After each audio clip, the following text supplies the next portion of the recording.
오늘은 교재 8080페이지 2번 교회 설립의 기회와 실제 2번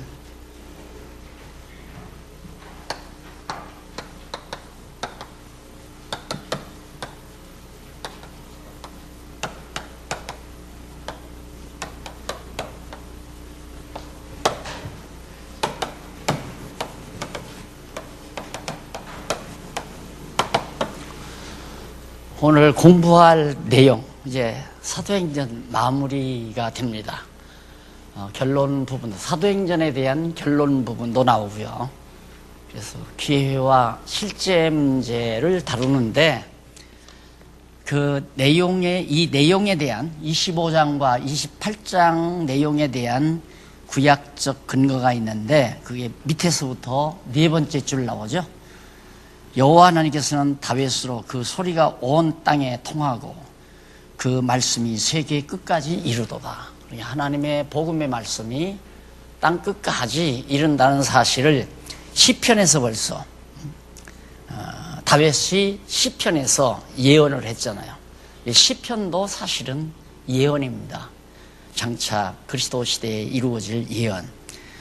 이 예언대로 결국 그리스도의 복음은 사도 바울이 쇠고랑을 차고 배를 타고 이제 로마를 향해서 가는 것이 하나님께서 다윗을 통해서 예언하게 하신, 언약하게 하신 그 말씀을 이루시려는 섭니다.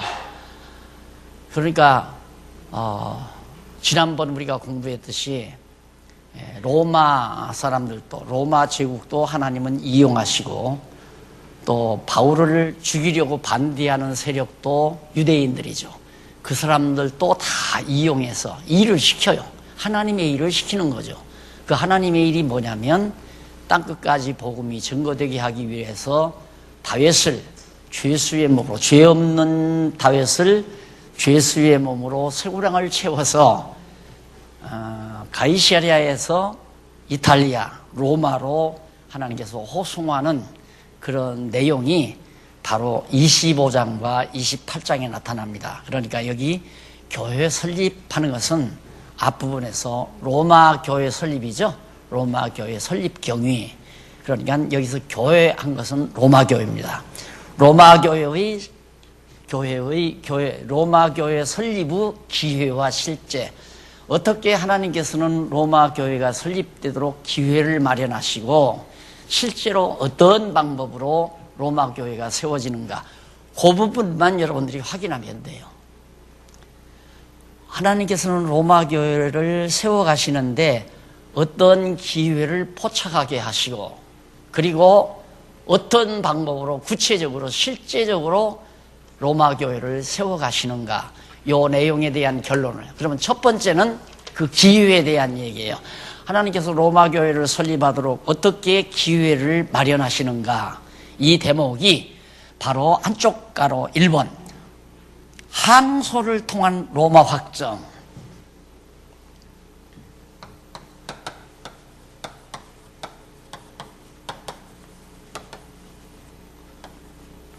항소를 통한 로마행 확정이죠. 네. 로마행 확정.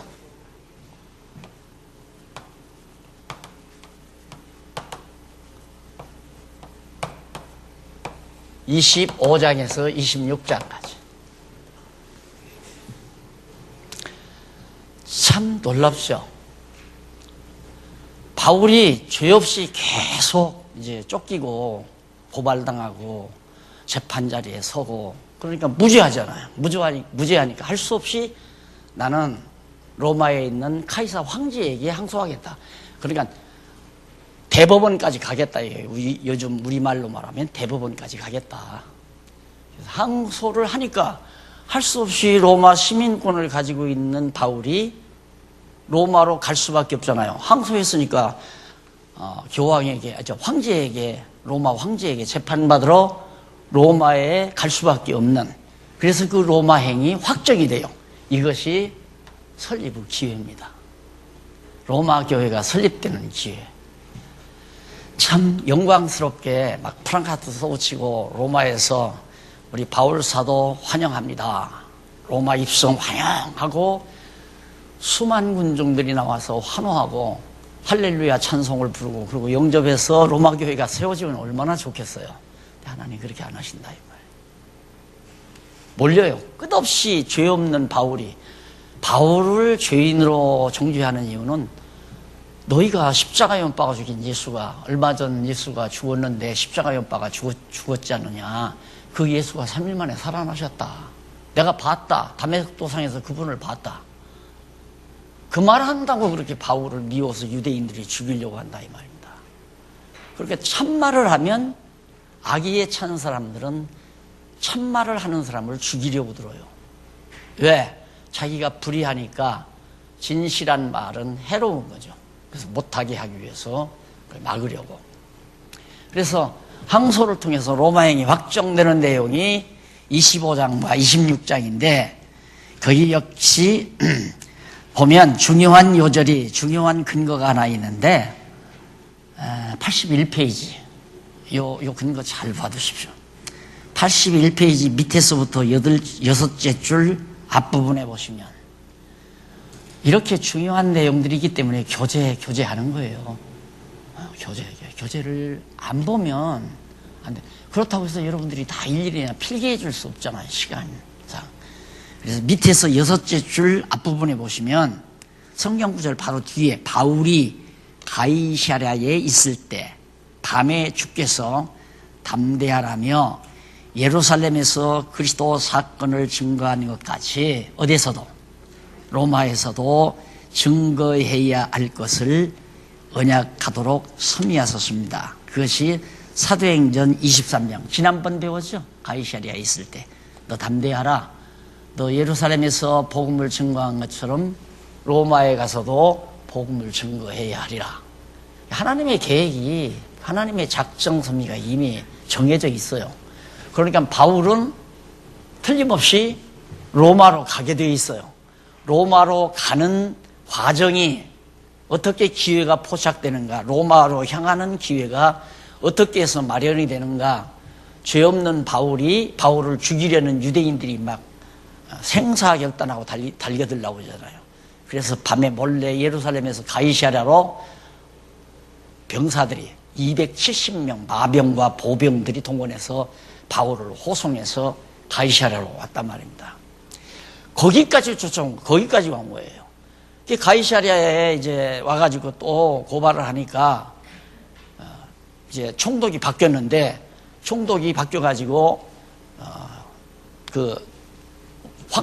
유대인의 왕을 불러가지고 한번 들어봐라. 왕도 보니까 별로 바울이 죽을 죄가 없다 이 말입니다. 그러니까 할 수 없이 바울을 로마 황제에게 항소를 했기 때문에 할 수 없이 로마로 보내야 되겠다. 그것이 확정되는 장면이 바로 지금 25장과 26장 오늘 첫 시간 공부할 내용입니다. 그러니까 로마행이 확정되는 그것이 바로 로마 교회 설립의 기회가 되는 거예요. 바울이 로마 안 가면 로마 교회가 설립이 안 되잖아요. 그러니까 복음을 전하는 자가 이게 문제는 나예요. 내가 너무 사랑받고 존경받으면서 편안하게 복음을 증거하니까 이게 정석인 줄 알아요. 그건 물론 하나님이 저에 대한 섭리죠. 그런데 바울은 저와 정반대예요. 사실은 내가 바울을 닮으려고 했는데 바울을 닮고 싶었는데 그렇게 안 됐잖아요. 처음 출발부터가 안 됐으니까. 이것이 이제 하나님이 정하신 뜻대로 된 거지만 이거의 단 줄 알면 안 된다 이 말입니다. 복음을 전하는 자가 정말 여기 우리 선교사 한 목사님도 와 계신데 엄청 고생도 많이 하시고 중국 머지않아 이제 마레이시아 인도네시아로 지금 출발하시기 위해서 또 오늘도 이렇게 공부하러 오셨는데 고생 많이 하시죠. 누가 떳떳하게 생활비 보장해 주는 사람도 없고 뜻 있는 사람들이 협조하면 도움받아서 그냥 선교하고 그게 원칙이에요. 내가 당신 한 달에 얼마씩 줄 테니까 교회 일해라. 강단에 서서 설교해라. 그건 제도 교회가 만들어낸 하나의 기득권자들의 형포지. 응? 자기들 좋게 제도를 만들어서 영화를 누리고 권좌를 누리고 하는 거지, 원칙은 그게 아니라 말이야. 지각생들 의자 들고 다 서 있어요, 저기 뒤에.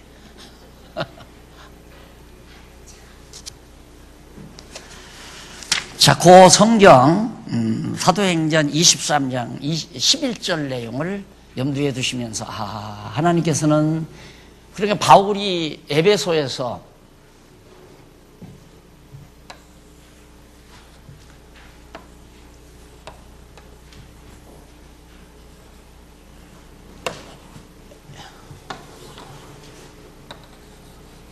여기가 예루살렘 아니에요. 예루살렘이고 에베소 교회가 여기고.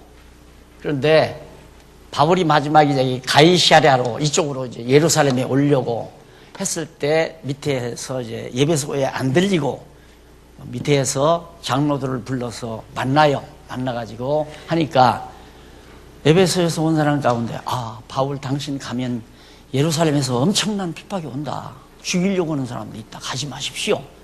뿌리치고 또 장로님들은 우리 에베소 교회에서 같이 지내십시다. 우리가 잘 모실 테니까 같이 지내십시다 하고 간청하는데도 바울은 뿌리치고 오잖아요.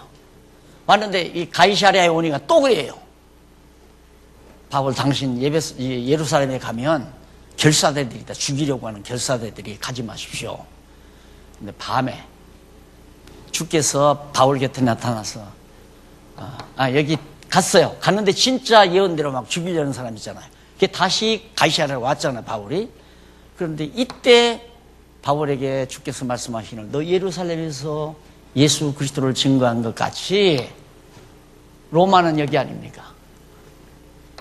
이제 로마에 가서 여기서도 복음을 증거해야 한다 라고 밤에 바울에게 말씀을 해요.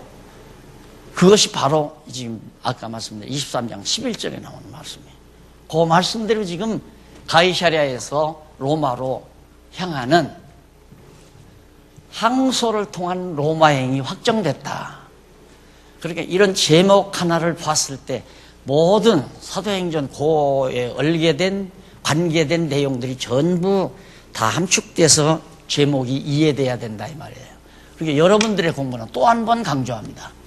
여러분들이 하는 공부는 이 주제를 정확하게 확인하는 일이 공부다. 그럼 이제 확인해 보면 될 거예요. 정말 그런가 안 그런가. 우선 첫 번째로 바울이 황제에게 항소함.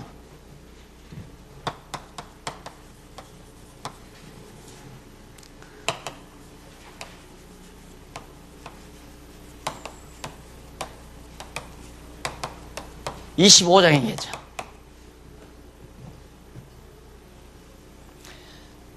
딱 맞잖아요.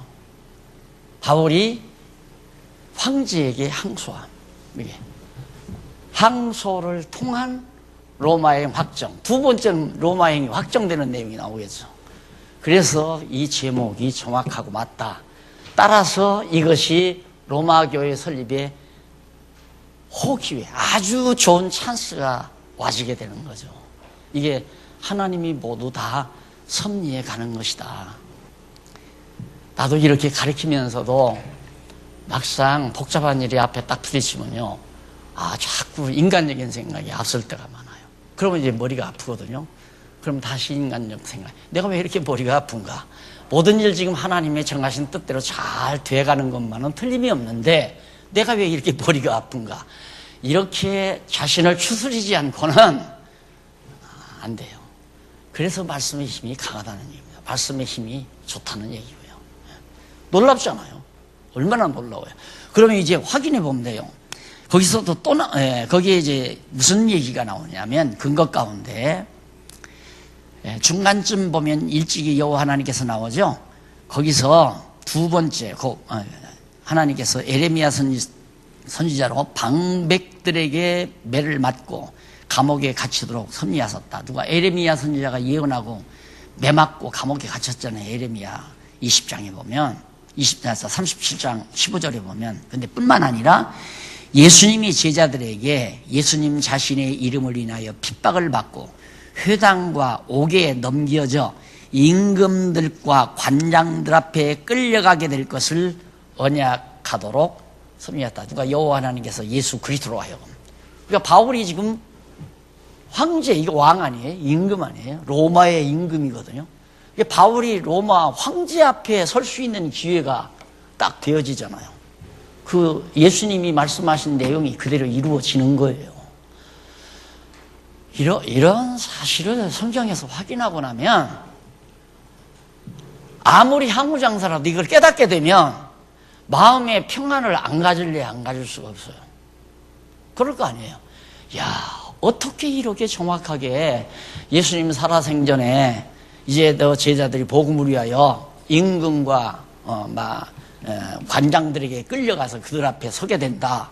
그런데 죄수의 몸으로 지금 사도 바울이 쇠고랑을 차고 지금 로마로 갈 거 아닙니까? 거기 가기 위해서 지금 항소한 거예요. 황제에게. 그러니까 황제 앞에 서게 되죠. 그래서 예수님의 예언이 이루어지는 겁니다. 예수님이 언약하신 말씀이.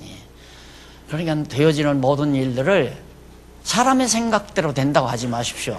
어떤 일이라도 마찬가지예요. 어떤 일이라도.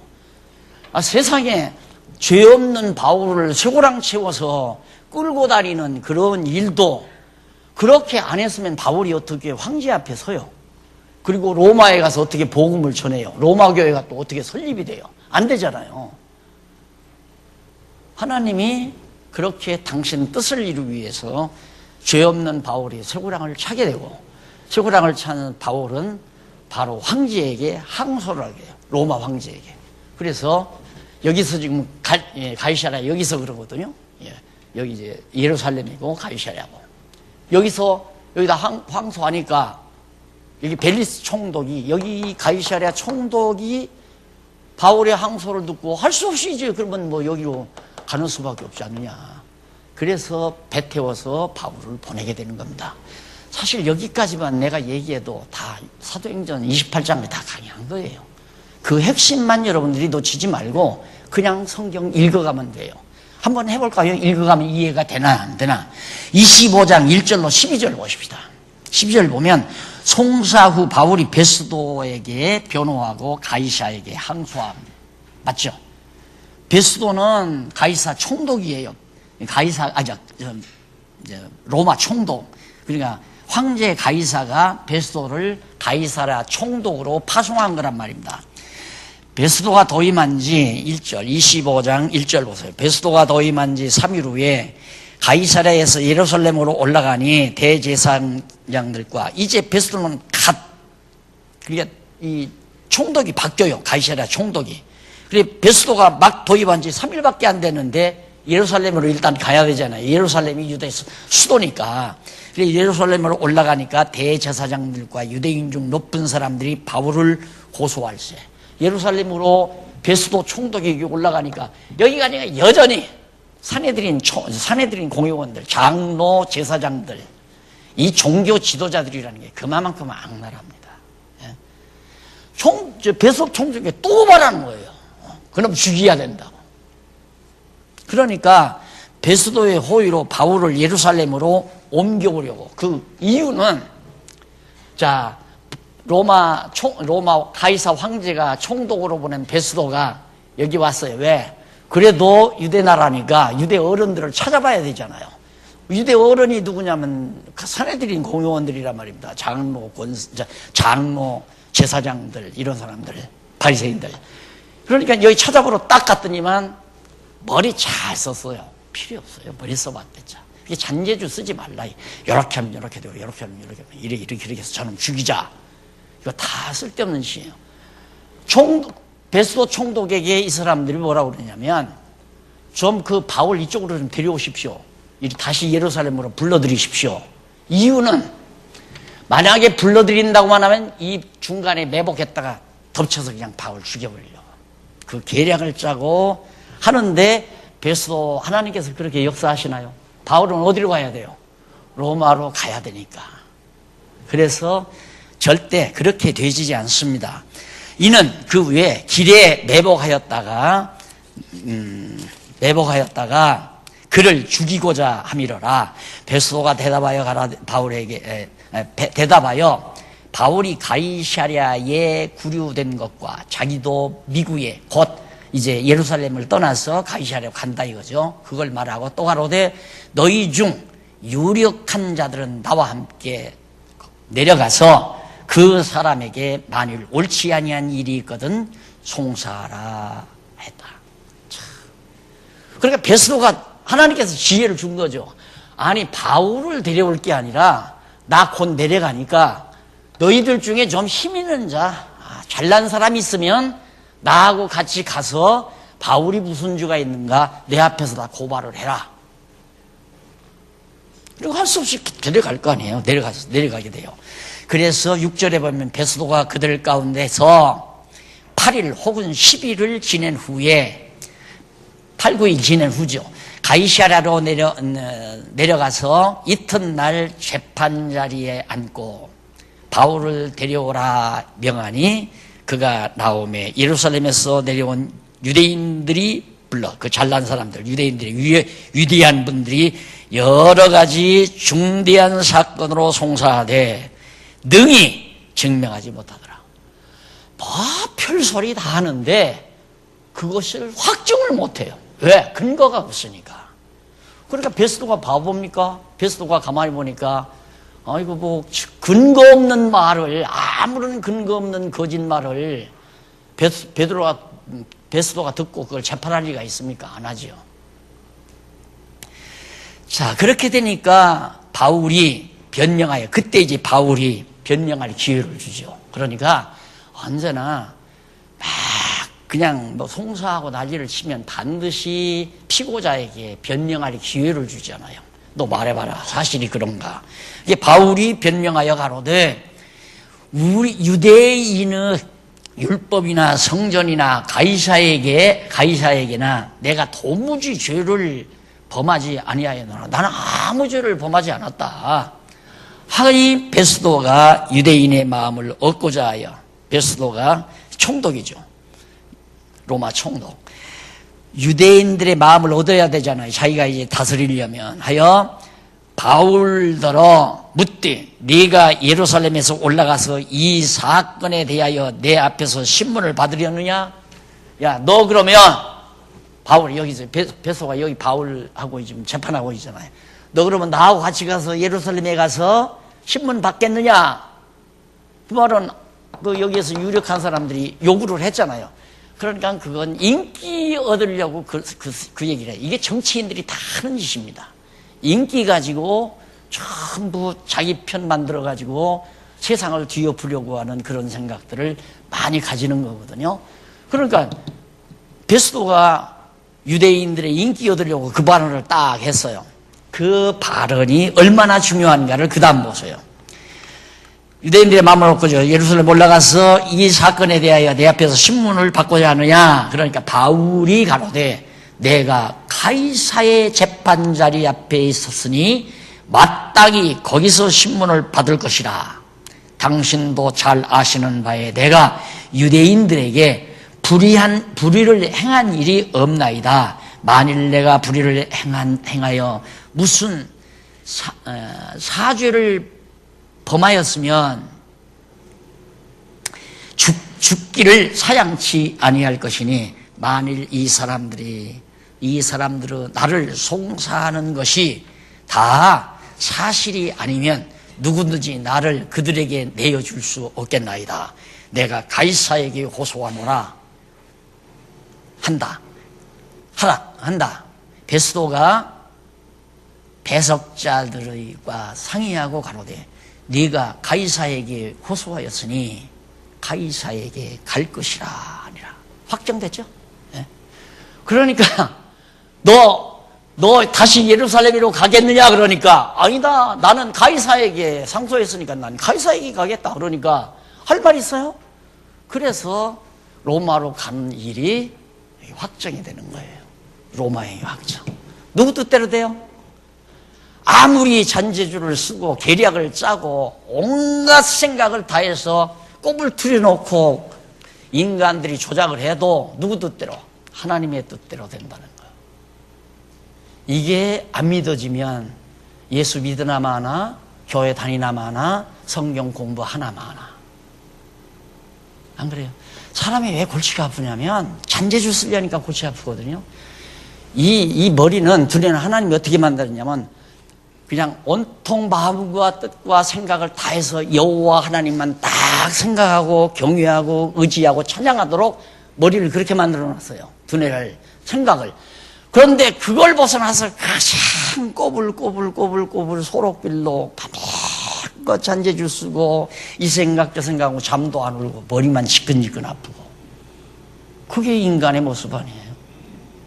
그래서 성경을 배우면 자꾸 그렇게 되지거든요.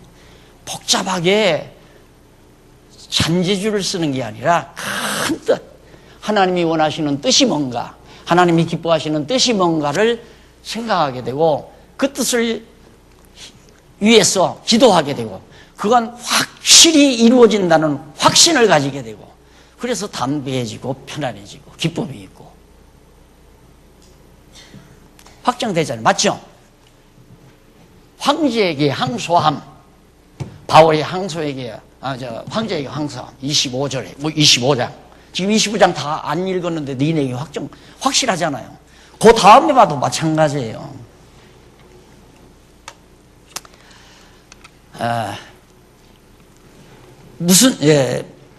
절대 나를 다른 데 내줄 수 없나이다. 그건 위법입니다. 내가 나를 왜 다른 데 내줍니까? 하나, 가이사 앞에 서게 해 주십시오. 그래서 이제 가이사에게 갈 확정이 이루어진 겁니다. 13절. 아그리빠 왕은 유대인의 왕이에요. 유대인의 왕. 가짜 왕. 여기 이 아그리빠라고 하는 왕은 유대 백성을 다스리는 가짜 왕. 그러니까 이제 총독 밑에서 조종받는 거죠. 일본 총독이 와서 우리나라 지배할 때 가짜 왕을 놔두고 지배하듯이 똑같은 거예요. 아그리빠 왕이 이제 왕과 베니게는 이제 왕의 황후고, 베스도에게 문안하여 가이사랴에 와서 여러 날을 있더니 베스도가 바우르 일로 왕에게 고하여 가로되 벨릭스가 한 사람을 구류하여 두었는데, 벨릭스는 앞서 베스도가 오기 이전에 가이사랴 총독이에요. 그러니까 앞서 한 사람을 구류하여 두었는데 그게 뭐냐면 바울이란 말입니다. 내가 예루살렘에 있을 때 유대인의 대제사장들과 장로들에게 그를 고소하여 정죄하기를 청하기에 내가 대답하되 무릇 피우고가 원고를 앞에서 고소문에 대하여 변명할 기회가 있기 전에 내어주는 것이 로마 사람의 법이 아니라 하였노라. 왕에게 그동안 되어진 일을 자초지종 다 얘기를 했어요. 그래서 로마의 법이 아니기 때문에 절대 바울을 놔줄 수가 없어서 구류하고 있었습니다 하는 얘기죠. 그리고 한번 19절 보세요. 오직 자기들의 종교와 또는 예수라 하는 이의 죽은 것을 살았다고 바울이 주장하는 그 일에 관하여 문제로 송사하는 것뿐이야. 유대인들이 송사하는 건 바울이 자기가 믿는 종교에 대해서 그러는데 종교로 어떻게 정치가 타취하느냐 이 말이에요. 종교는 로마 시대부터 종교는 타취 못해요. 그래서 예루살렘을 그냥 놔뒀는데 워낙 이제 로마 제국에 반발하고 나오니까 로마 군대를 보내서 그냥 예루살렘을 다 불쳐질려 버리고 한 거죠. 이게 종교가 힘을 만들어서 정치에 대결하면 정치는 총칼을 가지고 있는데 가만 놔두겠어요. 그래서 종교는 정신적이고 내적이고 영적이어야 된다. 그냥 힘을 만들면 안 돼요. 종교가 돈을 많이 가진다거나 재산을 많이 가지고 있고 사람 수를 많이 가지고 있어가지고 힘을 과시하면 이제 정치하고 맞붙는 거예요. 그래서 중세에 십자군 전쟁도 일어났잖아요. 막 전쟁에서 사람을 죽이고 막 그러잖아요. 종교는 절대 제도가 되면 안 되고 군중을 모아서 정치 집단을 만들면 절대 안 되는 거예요. 자, 그렇게 해서 결국 이제 베스도가 이제 그 왕에게 다 보고한 다음에 이제 있어서 바울에게 묻되 예루살렘에 올라가서 이 일의 신문을 받으려느냐 하고 물으니까 나 안 간다. 그러니까 앞에서 되진 일을 그대로 다 얘기를 한 거예요. 그래서 결국 바울이 이 로마 황제 여기로 가기로 이미 확정이 됐습니다 하는 보고가 바로 25장에 다 소개된 내용입니다. 자, 그러면 그 끝부분 한 번만 읽어보실래요? 26절 한번 보십니다. 그에게 대하여 황제께 확실한 사실을 아뢰을 것이 없으므로 그 일에 대하여. 그러니까 아무리 생각해봐도 유대인들이 바울을 고발하고 바울이 죄인이다, 나쁜 놈이다, 아주 고약한 놈이다 얘기를 막 온 나라에 퍼뜨려 놨는데 아무 근거가 없는 거예요. 아무런 근거가. 그러니까 없으므로 신문한 후에, 신문해보니까 아무 근거가 없어서 신문한 후에 상소할 재료가 있을까요? 당신들 앞에 특히 아그리빠 왕 당신 앞에 글을 내어 세웠나이다. 그 제목을 베풀지 못하고 죄수를 보내는 것이 무리한 일인 줄 아나이다 하였더라. 제목이 있으면 좀 얘기해 주십시오. 제목을 내가 딱 가지고 바울을 지금 로마로 보내야 되니까 왕이요, 그 제목이 뭡니까? 왕이 제목 될 리가 있어요? 죄가 없는데, 바울이 죄가 없는데, 바울이 죄는 예수가 그리스도라고 전한 것뿐이에요. 성경 바르게 가르친 것뿐이에요. 그런데 무슨 죄가 있다고 바울을 자꾸 죽이려고 드니까 총독이 그러면 가이사에게 보낼 때 제목을 분명히 해서 보내야 되지 않습니까? 제목 주십시오. 어떻게 제목을 줘요? 25장 넘어가서 보십시다. 25장이 아니라 27장까지. 자, 그러면 그 큰 대목 잠깐 읽어보면서 가면 되겠죠. 1절로 12절. 송사 후 바울이 베소에게 변호하고 가이사에게 항소하며 13절로 22절 85페이지 제일 위에 총독이 왕에게 바울에 대한 송사 사건의 전말을 전부 다 왕에게 보고했고, 그 다음에 23절로 27절 총독이 바울을 원고와 왕 앞에 다시 세운 이유를 쭉 밝혀준 내용이 25장에 나타났습니다. 두 번째로 바울의 로마행이 확정됨.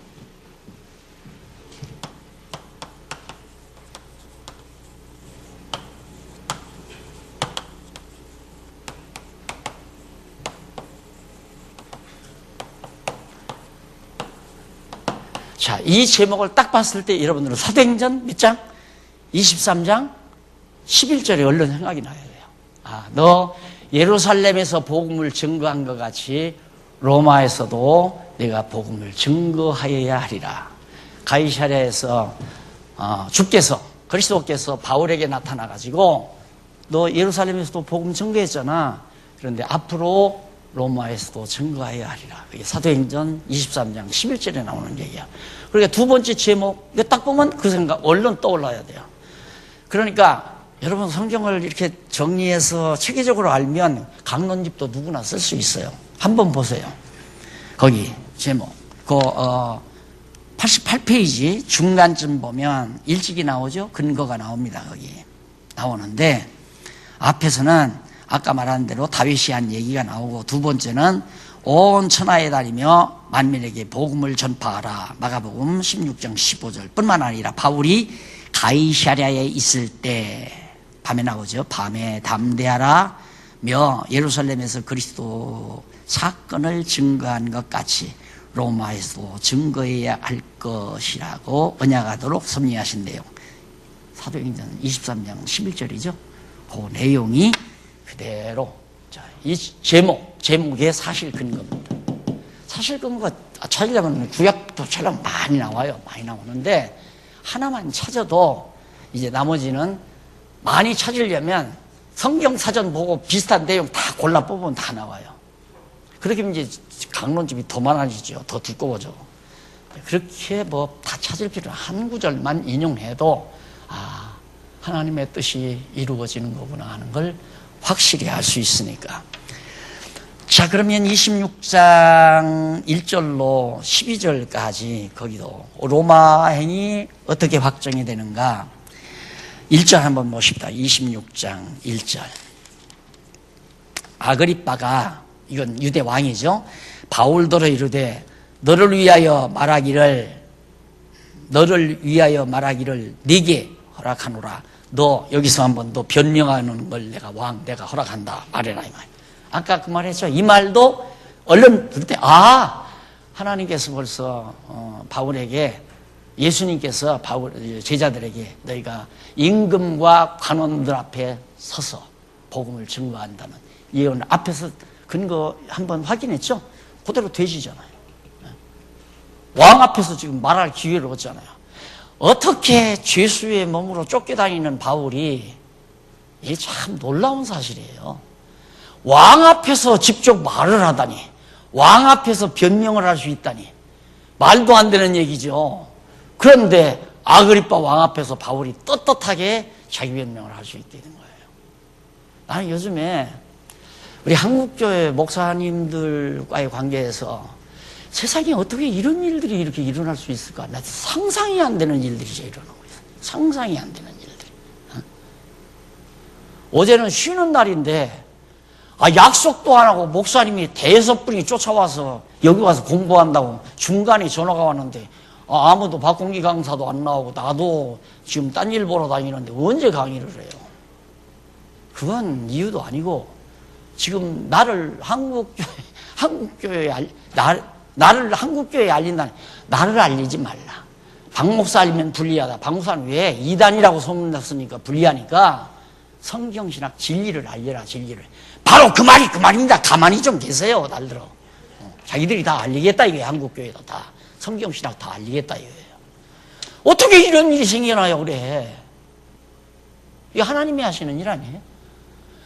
나는 목사님들 어느 목사님 아십니까? 어느 목사님 나는 그냥 구석방에서 다락방에서 그냥 몇십 년 동안 텔레비에서 강론집만 써가지고 이름은 들어봐도 얼굴도 모르고 안면도 없는 목사예요. 전부 한국교회 목사 거의 모른단 말입니다.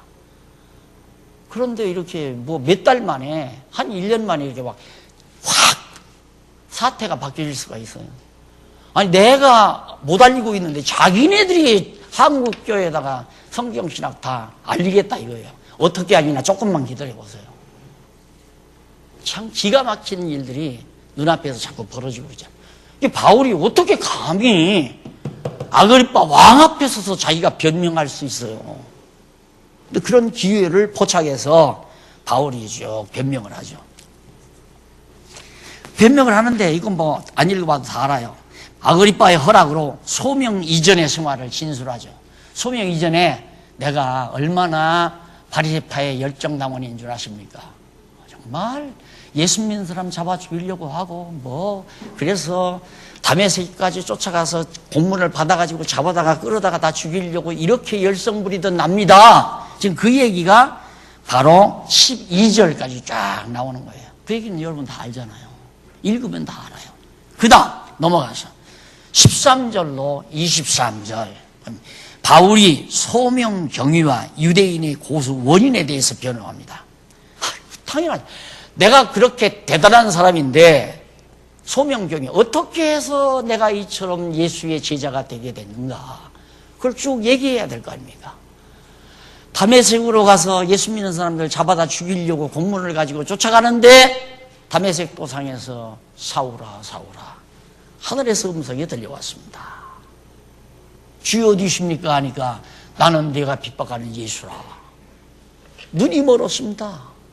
그런데 성으로 들어가라고 해서 안내를 받아 성으로 들어갔는데 거기서 눈을 밝혀주는 자가 있어가지고 눈을 뜨고 내가 나와서 결국에는 예수의 증인이 이렇게 되게 된 겁니다. 다메섹 성에 들어가서 예수의 복음을 내가 증거하고 예수의 제자가 된 겁니다. 그러니까 유대인들이 나를 고소하는 겁니다. 예수는 이단인데 이단 예수를 증거한다 해서 나를 죽이려고 저렇게 달겨드는 겁니다. 이런 얘기하면 내 생각이 자꾸 나서 언제는 박용기 이단이라고 죽이려고 난리들을 치더니만 아니 이렇게 상황이 바뀌어질 수 있느냐 이거요. 상황이 확 바뀌어질 수. 지금 우리 성경신학 총서가 어디에 올라간 줄 아십니까? 한국에서 가장 굴지의 신학대학 총장이라고 하는 분 앞에 딱 지금 올라가 있어요. 이것이 성경적으로 맞느냐 안 맞느냐 검토하기 위해서.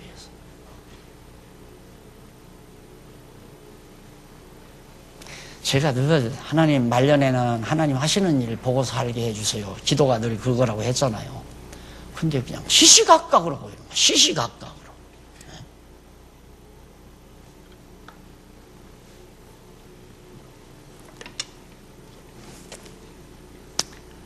그래서 그렇게 이제 왕 앞에 아그리빠 왕에게 다 소명 경유와 유대인의 고소 원인, 왜 그렇게 고소하는가? 다 있어요. 원인이 있어요. 그렇게 고소하는 이유가.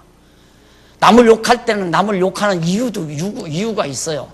남을 험담할 때는 험담하는 이유가 있어요. 이유와 근거는 달라요.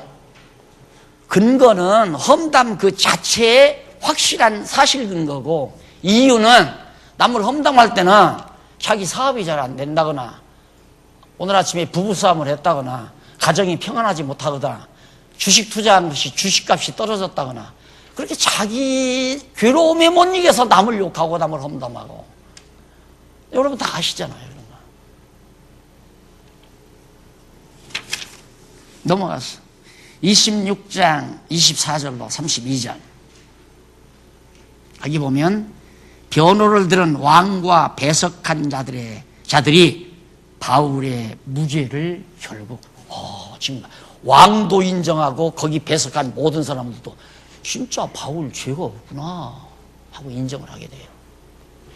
그런데 그 왕 앞에서 그렇게 말한 거 거기 나오네요. 딱 넘어가면 92페이지에 92페이지 위에서 세 번째 줄 제일 끝에 보면 이자가 나오죠. 그렇게 어떻게 바울이 왕 앞에서 직접적으로 그렇게 진술을 했나, 왕이 말을 했나. 그 이는 예수께서 제자들에게 임금이나 관장들 앞에 끌려갔을 때 변호할 말을 연구하지 말라며 대적을 변박할 수 있는 재주와 지혜를 주신다는 약속이 이미 돼 있어요. 그러니까 왕 앞에 딱 가서 내가 왕에게 뭐라고 얘기할까. 그때 하나님께서 지혜를 줘서 이렇게 얘기하도록 딱 얘기해요. 그러면 아무도 반박을 못하고 그렇게 되다. 왜? 하나님이 주신 지혜로 대답하고 지혜로 변명하니까 그걸 인간의 지혜로 누가 반박을 합니까? 반박이 안 되는 거죠. 그래서 그런 변호를 들은 배석자들과 왕이 결국은 바울의 무죄함을 다 시인하는, 인정하는 결과를 가져옵니다. 거기 보면 24절, 26장 24절 한번 보면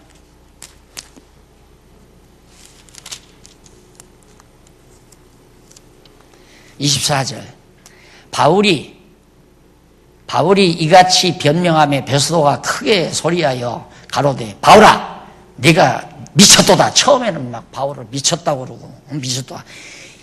이 네 많은 학문이 너를 미치게 한다. 공부만 열심히 하더만 너 돌았구나 그 말이에요. 바울이 가로되 베스도 각하여 내가 미친 것이 아니요 참되고 정신 차린 말을 하나이다. 왕께서는 이 일을 아시기로 내가 왕께 담대히 말하노니 이 일에 하나라도 아시지 못함이 없는 줄 믿나이다. 이 일은 한편 구석에서 행한 것이 아니로소이다.